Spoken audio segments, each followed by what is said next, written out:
യേശുവിൻ്റെ പീഡാനുഭവ സ്മരണ പുതുക്കി ക്രൈസ്തവർ ദുഃഖവെള്ളി ആചരിക്കുന്നു. പീഡാനുഭവ ചരിത്ര അവതരണം, ദിവ്യകാരുണ്യ പ്രദക്ഷിണം, പീഡാനുഭവ സന്ദേശം, നഗരി കാണിക്കൽ എന്നിവയോടെയാണ് ദുഃഖവെള്ളി ആചരണം നടക്കുന്നത്. ഗുരുവായൂർ സെന്റ് ആന്റണീസ് ദേവാലയത്തിലെ തിരുകർമ്മങ്ങൾക്ക് വികാരി ഫാദർ സെബി ചിറ്റാട്ടുകര തിരുകർമ്മങ്ങൾക്ക് നേതൃത്വം നൽകി. ട്രസ്റ്റി ബാബു ആന്റണി, പി.ഐ. ലാസർ, ജോഷി മോഹൻ, ജോയ് തോമസ്, മേഴ്സി ജോയ്, എൻ.കെ. ലോറൻസ്, റിനി തോംസൺ, ഷീജ ജിഷോ എന്നിവർ നേതൃത്വം നൽകി.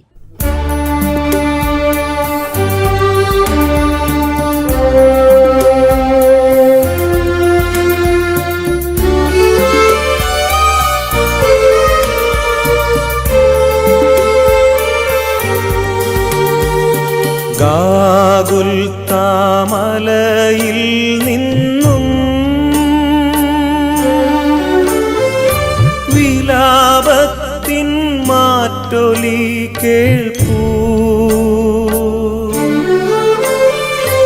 ഏവമെന്നെ ക്രൂശിലേറ്റുവാൻ